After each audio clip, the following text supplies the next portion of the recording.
Nous sommes maintenant avec M. Paul Bateau. Tout à l'heure, vous avez eu donc des images qui illustraient notre sujet. Il est le directeur national de SOS, Village Enfants de Côte d'Ivoire. Et avec vous, nous parlons, pour terminer cette émission, des villages SOS. Comment ont-ils été créés? Bien, merci. Les villages d'enfants SOS sont une chaîne de solidarité autour des enfants en difficulté qui a été créée en 1949 en Autriche par le fondateur Hermann Meiner et qui vise donc à prendre en charge des enfants orphelins et abandonnés et tout autre cas. Tous les enfants qui sont dans une situation où leur éducation n'est pas assurée, où les droits les plus élémentaires ne sont pas assurés, SOS Village d'enfants intervient et essaie de créer une famille autour de ces enfants pour assurer leur développement. Il en existe combien en Côte d'Ivoire? Alors, il y en a 3 en Côte d'Ivoire, à Bobo, qui est le premier village en Afrique, à Boisseau en 83, et puis le dernier né, c'est celui de Yamoussoukro, 2014. Alors, vous avez dit les enfants abandonnés, c'est vous qui partez recueillir ces enfants-là, là où ils sont, ou on vous les envoie? Mais il y a plusieurs possibilités.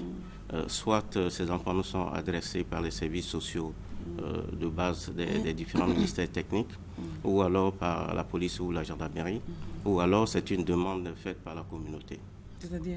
C'est-à-dire qu'un enfant peut être dans une situation difficile et le chef de communauté d'une communauté donnée peut s'adresser au village SOS pour présenter la situation.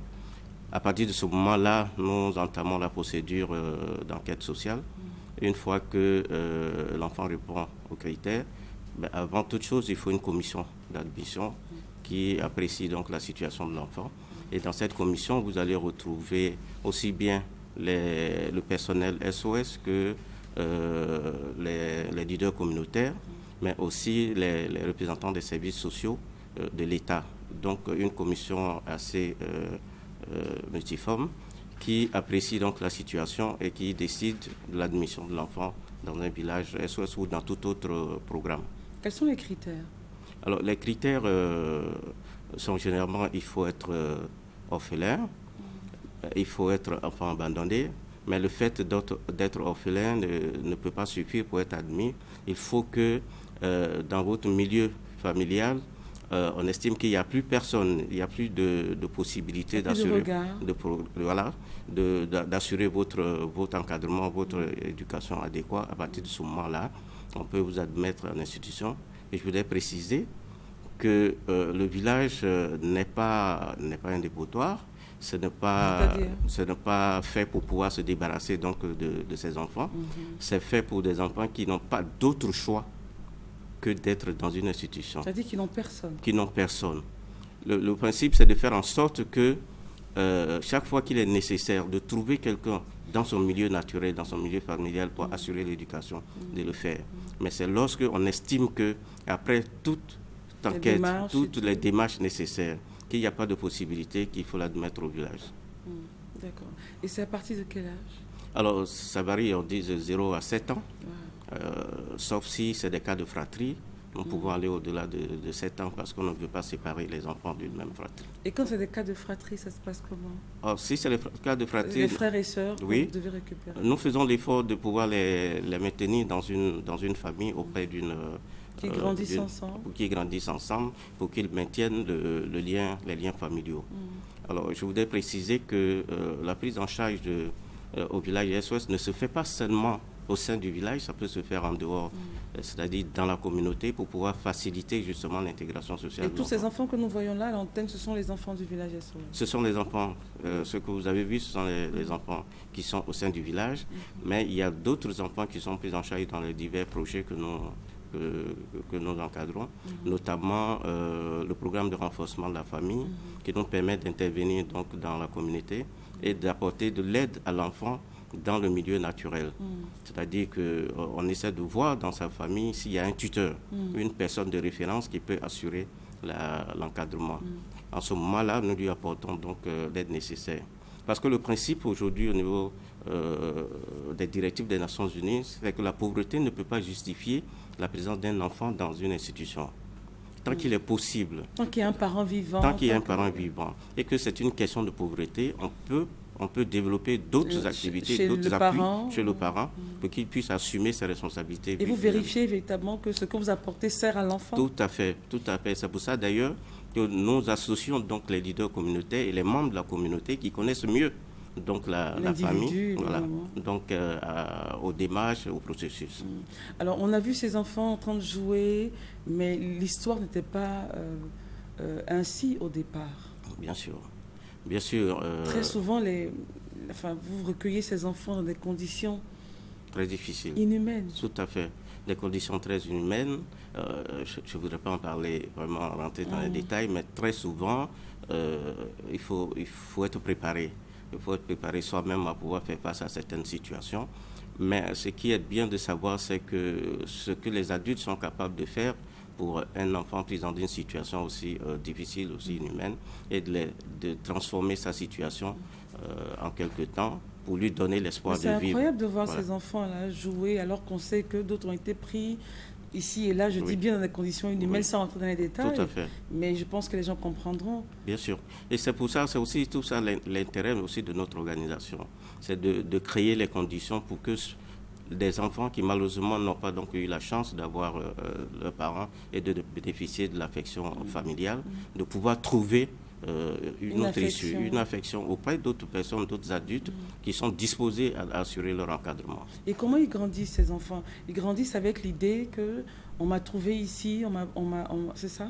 Oui, il y a tout un encadrement qui est fait avec des psychologues, des assistants sociaux, des éducateurs spécialisés, une équipe multidimensionnelle qui, chacun à son niveau, essaie d'apporter au niveau technique l'encadrement nécessaire. Il est évident qu'à partir d'un certain âge, les enfants pose des questions. Bien sûr, ils commencent à demander qui il est, son identité, ce qui est tout à fait normal. Et à partir de ce moment-là, le psychologue intervient pour le préparer, à lui donner l'information qu'il faut pour qu'il puisse grandir. L'information juste, c'est ça? Mais bien sûr, l'information juste. Et donc, c'est le psychologue qui C'est connaît mieux pas un choc pour lui Oh, bien sûr. Et c'est pour ça, d'ailleurs... Si on l'a trouvé quelque part et tout, comment il réagit? Bien sûr. Et très souvent, la réaction est difficile, même quelquefois inattendue. Mais c'est à ce moment-là que notre rôle devient plus important auprès de l'enfant. Comment le faire accepter la dure réalité et puis vivre avec sans que cela ne puisse impacter sa vie. Et au total, ils arrivent à surmonter cet aspect de leur vie là. Oui, dans la plupart du temps. On a vu une dame tout à l'heure, une dame, je crois, à l'hôpital. Hein. Oui. Voilà, c'est vraiment qu'elle était au bloc et tout. C'est une de nos anciennes. Voilà, avec un monsieur aussi. Et le monsieur, il a dit, il a eu plus d'amour. Oui. Un amour, c'est clair, qu'il ne pourrait peut-être pas avoir s'il était resté. Et c'est ça qui est vrai, parce que nous avons la chance d'avoir des mères et puis du personnel qui essaie un tant soit peu d'assumer. Et là, l'enfant là, il est beau. Oui, bien sûr. C'est ça, et de lui donner justement la joie de vivre et l'envie de vivre. Qu'est-ce que c'est? Il s'agit d'une maison familiale. C'est le village la nuit? Oui, le village la nuit. Alors on essaie au maximum de créer un cadre pas surnaturel, mais un cadre propice au développement de l'enfant autour de lui. Ce sont des enfants qui sont généralement traumatisés. Et l'environnement aussi contribue justement à leur bien-être. Donc c'est une famille en fait? C'est une famille. Avec quoi de plus normal? Oui. Avec une maman et tout? Avec une maman qui assume son rôle. Et vous êtes le papa du village en fait? Oui, moi je suis le directeur national. Il y a un papa du village. Ah oui, le directeur national, pardon. Voilà, il y a un papa au niveau de chaque village. Ah, c'est les plats? Mais dis donc. On essaie d'être le plus naturel possible et que l'enfant se sente effectivement dans une famille. Voilà. Et voilà comment la maman... et c'est comme ça que toutes les mères encadrent leurs enfants. Alors, les enfants qui sont nés sous X, qui n'ont ni papier, qui n'ont rien, qui n'avaient rien du tout, et qui ont été recueillis par vos services, ces enfants-là, ils ont un acte de naissance, ils sont déclarés. Comment ça se passe? Alors, c'est une procédure judiciaire qu'il faut engager. Alors, nous travaillons avec les services judiciaires qui sont plus outillés et qui ont des éléments pour pouvoir apprécier et dire cet enfant, on peut prendre l'appeler comme ça. Voilà. C'est nous qui faisons la proposition de nom, mais la procédure doit être, je disais, légale. Voilà, on ne peut pas donner n'importe comment et n'importe quel nom à un enfant. C'est-à-dire que, au moins, je veux dire, il y a des services qui s'en chargent et ces enfants ont des papiers. Bien sûr, ces enfants ont des papiers. C'est une procédure qu'il faut engager, c'est tout. Et ils partent à quel âge? Alors, ils partent du village, ça dépend. Ça dépend. De plus en plus, nous sommes dans une nouvelle dynamique, dans une nouvelle politique, de sorte que si la situation qui, à l'origine, a entraîné l'admission de l'enfant au village est réglée, il est mieux pour l'enfant de réintégrer la communauté que de vivre dans une institution. Et ils veulent partir? Oui, bien sûr. Bien sûr, souvent, mais la séparation avec la maman est quelquefois difficile. Voilà, est quelquefois difficile. D'accord. Alors, 3 villages pour la Côte d'Ivoire, pensez-vous que ce soit suffisant? Alors, si ça ne tenait qu'à moi, je leur dis que c'est très peu. C'est très peu parce que nous sommes le premier village en Afrique. Et je pense qu'on a... C'est à Bobo, le premier village en Afrique. À Bobo, le premier village. Cependant, nous avons essayé de rattraper ces dernières années en développant beaucoup plus de projets dans la communauté. Et donc, nous avons pu accroître donc, le nombre... Et c'est bien tenu. Voilà. C'est très propre. C'est aussi important pour nous. Le milieu de vie de l'enfant, c'est aussi important pour nous. Parce que ça influence un peu le bien-être de l'enfant. Et comme je le disais, donc, nous avons essayé de rattraper ce retard en développant beaucoup de projets communautaires aujourd'hui, de sorte que nous avons pu accroître notre nombre de bénéficiaires, aussi bien les bénéficiaires directs qui sont aujourd'hui au nombre de 2100 et des bénéficiaires indirects qui sont autour de 5000, c'est-à-dire toutes les personnes qui bénéficient de nos infrastructures installées dans. Et là, c'est vous, le centre d'ophtalmologie de Camille, c'est vous? Non, c'est là où travaille notre fille. Ok, d'accord, voilà. D'accord. Alors, 3 villages. Le dernier village, c'est celui de Yamoussoukro. Oui, le dernier village, c'est celui de Yamoussoukro qui a été inauguré en 2014. Dont on dit qu'il est très beau. Oui, avec les images qu'on a vues. Oui, de tous les villages que nous avons pour le moment. Merci, Judith. Mais nous sommes aussi en train de rénover celui d'Abobo, qui était très vétuste. D'accord. Les projets? Alors, les projets aujourd'hui, c'est le développement communautaire. Nous avons, il est beau. Oui, nous sommes en train à défaut de créer de nouveaux villages, c'est de faire en sorte que nous puissions développer des projets dans la communauté. Et rénover ceux existants. Oui, rénover ceux existants. Bientôt, ce sera celui d'Aboisseau que nous allons rénover. Et puis, nous sommes dans un processus que nous appelons réinnovation, c'est-à-dire rénover les anciens villages, mais aussi faire des innovations à travers de nouveaux projets. Alors, qu'est-ce qui vous soutient, vos sources de financement? Alors, j'allais dire, c'est vous. Et puis, c'est tous les Ivoiriens, toutes les personnes de bonne volonté qui sont sensibles à la question de l'enfance en difficulté, mais aussi notre maison mère qui est installée en Autriche, qui essaie d'organiser la collecte de dons aussi bien en Autriche qu'à travers le monde. Tout citoyen lambda peut vous soutenir? Oui, tout citoyen lambda, bien sûr, peut nous soutenir. Et toute personne qui veut aider SOS Village a la possibilité de s'adresser à nous ou bien à un village et de faire parler son cœur, comme on le dit en Côte d'Ivoire. Voilà. Avant de donner vos contacts, vous avez eu à recevoir des demandes d'adoption? Oui, on a... Comment vous gérez ça? Nous avons souvent des demandes d'adoption, mais malheureusement, nous ne sommes pas habilités à faire des adoptions. Les adoptions, c'est la compétence du ministère en charge de la famille et puis du ministère de la Justice. Nous, ce que nous faisons, c'est de développer d'autres formes. Par exemple, les questions de parrainage, les questions de famille d'accueil. Donc, donner les possibilités... Lors des vacances, l'enfant des vacances d'enfants dans certaines familles. C'est cela que nous essayons de faire. Trouver un endroit, une famille qui puisse permettre à un enfant de se développer. Alors, nous ne faisons pas d'adoption. Le fondement de notre organisation, c'est d'offrir à chaque enfant une famille. Que ce soit dans un village, que ce soit hors du village. Le plus important pour chacun de nous, c'est d'être rattaché à une famille. D'accord. Bien, en tout cas, merci beaucoup, M. Bateau. À quel numéro on pourrait saisir le village? Et je reviendrai sur un point que nous avons nous avons parlé d'un sujet tout à l'heure, d'un point précis, je reviendrai là-dessus. Même le numéro de téléphone, s'il vous plaît. Alors, pour tout contact, vous pouvez appeler le 22 44 13 84 ou le 45 02 03 24. Vous trouverez au bout du fil quelqu'un qui vous recevra et qui vous donnera les indications nécessaires. Alors, les villages sont pleins ou vous avez les capacités d'accueillir en ce moment encore?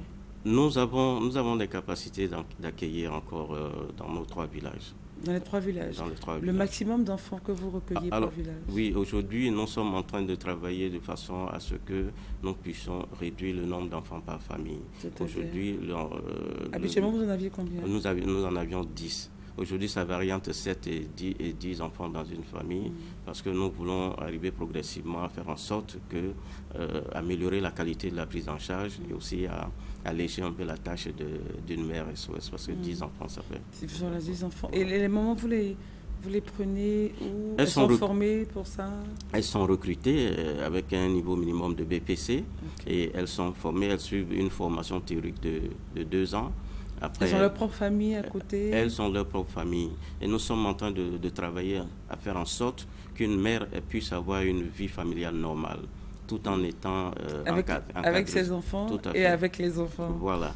Donc, la réflexion en cours, c'était un souci. C'est bien beau de se mettre au service des autres, mais c'est aussi mieux d'être à l'aise soi-même et de mener une vie normale.